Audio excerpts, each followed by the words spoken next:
Rick, Westbury Vacuum Centers. Make sure you are new hide-a-hose system. When you want to vacuum, all you do is pull the hose out of the wall. Instead of going carrying the hose out and doing all that stuff, turn it out, lock it in place. You can go up to 50 feet, turn it on, and now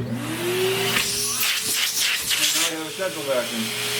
Now most people have to get it out of the closet. You don't have to with this. So when you're done, the best part about it is